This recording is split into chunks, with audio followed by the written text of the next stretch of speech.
हाँ, तो जैसा कि आपको पिछले क्लास में पढ़ाया गया था, इंटीग्रेशन ऑफ इंट्रोडक्शन सीख चुके थे, इंट्रोडक्शन जान गए थे, इंटीग्रेशन क्या होता है, कैसे होता है। और इस क्लास में हम लोग इंटीग्रेशन के मेथड्स पर चर्चा करेंगे। मेथड्स ऑफ इंटीग्रेशन,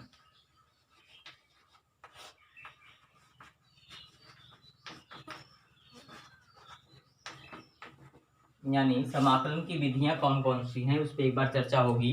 इसके लिए सबसे पहले आप जो आपको बताया गया था कि निरीक्षण विधि द्वारा, कौन सी विधि द्वारा? निरीक्षण विधि द्वारा हम समाकलन सीख चुके हैं। कौन सी विधि द्वारा? निरीक्षण विधि द्वारा हम समाकलन सीख चुके हैं। तो निरीक्षण विधि द्वारा आपको समाकलन करना है। इंस्पेक्शन मेथड आप जान चुके हैं। अब आपको यहाँ पे जो पढ़ना है, स्पेशली 3 विधियां पढ़नी है। एक आपका है प्रतिस्थापन द्वारा समाकलन। कौन सी विधि द्वारा? प्रतिस्थापन द्वारा।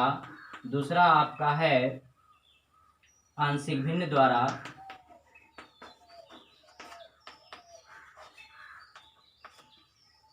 और एक तीसरा आपका है खंडशः समाकलन।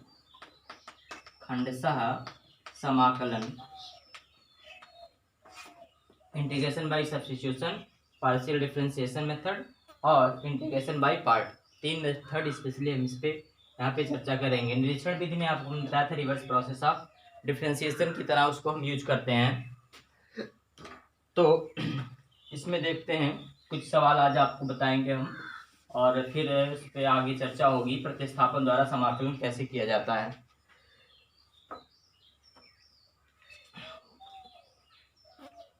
कुछ सवाल लेते हैं, जैसे e की power log of mod x upon x, इसका आपको कहा गया था इंटीग्रेशन करने के लिए। तो यहाँ पे बहुत सारे बच्चे एक चीज़ नहीं जानते हैं और बार बार यही चीज़ पूछते हैं। जैसे e की पावर log x या log ऑफ मॉड x की वैल्यू होती है डायरेक्टली कितनी होती है? x होती है। ये आपका फार्मूला है जिसे आपको याद रखना है। e की power log x equal to क्या होता है आपका? x। तो उससे अगर यहाँ पर सीधे रख दें तो x by x into D x, ये इससे कैंसिल हो जाएगा और इसकी वैल्यू आपको मिल जाएगी x प्लस सी। ठीक है। तो ये बहुत सारे बच्चे गलत कर देते हैं। कभी कभी यहाँ 3 आ गया, आप कंफ्यूज हो जाएंगे। तो कुछ नहीं करना आपको, इसको यहाँ कर देना है, यानी ये हो जाएगा आपका इतने का क्यूब। तो यहाँ एक्स क्यूब हो जाएगा, एक्स क्यूब बाई एक्स, मतलब आपको मिल जाएगा एक्स स्क्वायर। और फिर इसका आप एक्स पावर एन वाला फार्मूले से समाकलन कर देंगे। एक्स पावर एन का समाकलन होता है, आप जानते ही हैं, x power n plus 1 upon n plus 1 plus c. ठीक है।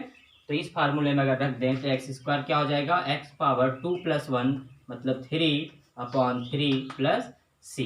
तो ये आपका इंटीग्रेशन है। ये तो बात हुई आपकी सीधे डायरेक्ट जो फार्मूले पे रखे जा सकते हैं, इसमें हमने कोई प्रतिस्थापन नहीं किया।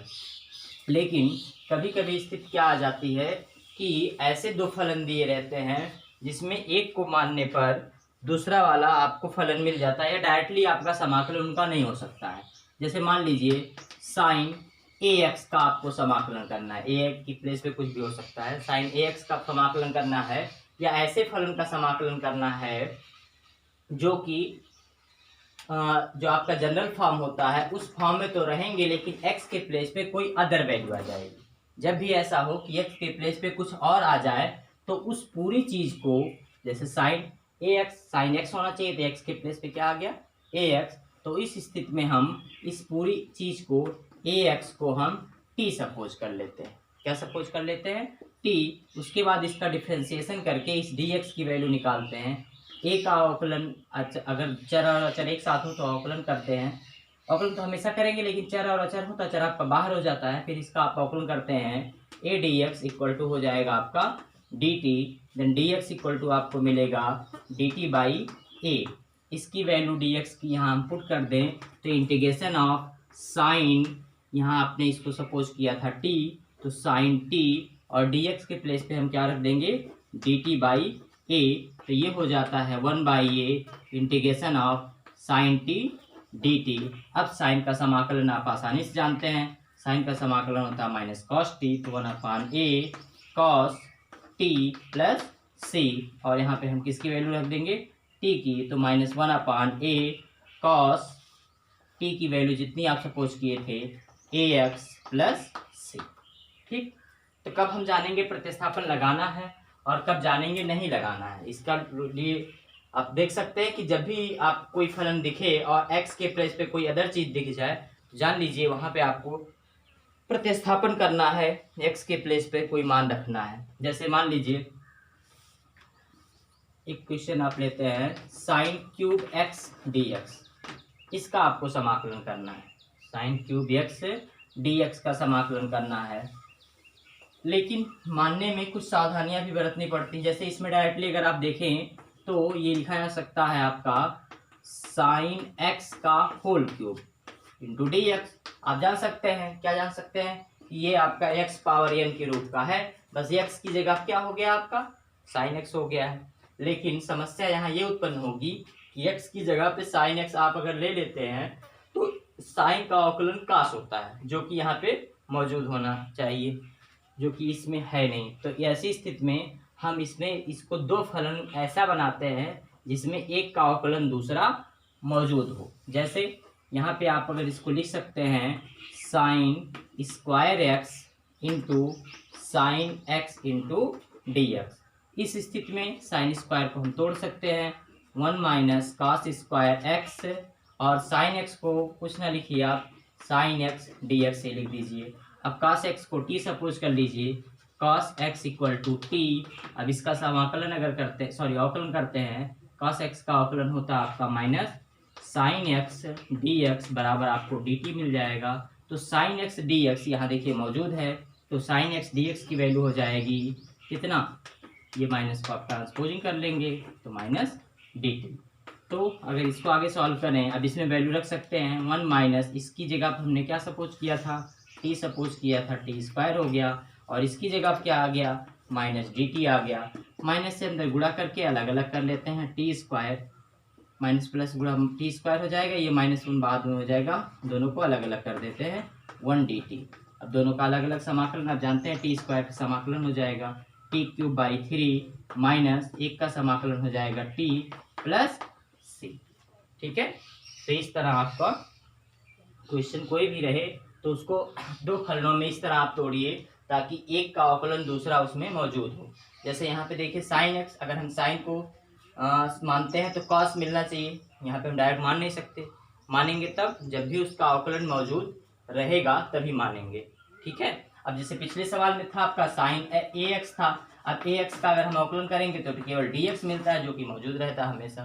तो ऐसे सवालों में आप प्रतिस्थापन विधि का प्रयोग कर सकते हैं और इसे सॉल्व कर सकते हैं। आशा है प्रतिस्थापन विधि आपको समझ में आई होगी। कुछ क्वेश्चंस और ले लेते हैं, जैसे हाँ साइन क्यूब एक्स का एक टाइप से और समाकलन हो सकता है, जैसे आप डायरेक्ट फार्मूले से भी कर सकते हैं। साइन क्यूब एक्स का समाकलन एक फार्मूले के बेस पर भी किया जा सकता है। कैसे, जैसे आप जानते हैं कि साइन क्यूब एक्स ये साइन 3x के फार्मूले में आता है।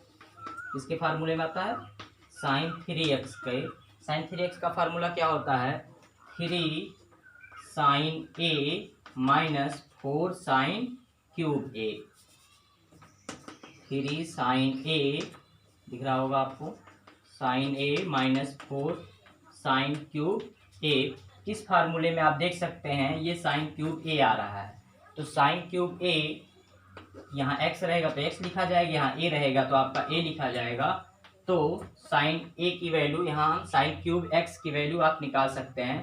साइन क्यूब x कितना आएगा, इसको ट्रांसपोजिंग कर दिया जाए तो 4 sine cube x equal to मिलेगा आपको 3 sine x minus sine 3x। ठीक है, और यहाँ से अगर डायरेक्ट साइन क्यूब x की वैल्यू निकाल लें तो 3 sine x minus sine 3x मिल जाती है, और इसका अपान 1/4 कर देते हैं। ये वैल्यू यहाँ पे हम पुट कर दें तो आपको मिलेगा इंटीग्रेशन ऑफ 1/4, आप चाहें तो बाहर कर सकते हैं। ये बच गया आपका 3 sine x minus sine 3x into D X. अब पहले वाले मेथड से अलग अलग कर लीजिए, 1/4 बाहर, 3 बाहर, sine x D X minus 1/4 बाहर, ये आपका साइन 3x डी एक्स। अब साइन 3x जो आप साइन ax से किए थे उससे भी कर सकते हैं। तो हो जाएगा 3/4 साइन एक्स का समाकलन होता है minus cos x minus 1/4 sign x का समाकलन आपका क्या होता है कॉस एक्स, वो भी माइनस में, तो माइनस कॉस 3x हो जाएगा और अपॉन कितना आ जाएगा 3 + c। ठीक है, इसका समाकलन आप 3x को t मान के भी कर सकते हैं, या एक रूल जान लीजिए कि अगर आपको कहीं भी sine ax cos ax dx दे दे तो आप इसका समाकलन डायरेक्ट कर दीजिए साइन ax का जो भी होता हो माइनस कॉस ax और अपान में इसका अवकलन लिख दिया करिए। ax का अवकलन क्या होगा आपका a + c। ये चीजें आप कहीं भी यूज कर सकते हैं। ठीक, तो इस तरह आपका प्रतिस्थापन द्वारा समाकलन हमने 2-3 मेथड आपको लिया कि जब भी आपको फार्मूला बने घात हो तो फार्मूले में आप कन्वर्ट करके या कहीं से भी उसको इस फॉर्म में कन्वर्ट करिए कि साइन ax cos ax इस तरह बन जाए। तो 2 सवाल हमने आपको लिया, एक त्रिकोणमिति के आधार पे और एक और देख लेते हैं अलजेब्रिक फंक्शन, एक देख लेते हैं अलजेब्रिक फंक्शन जो रहेंगे उसको कैसे सॉल्व करेंगे, ये चीज़ें आप जानेंगे।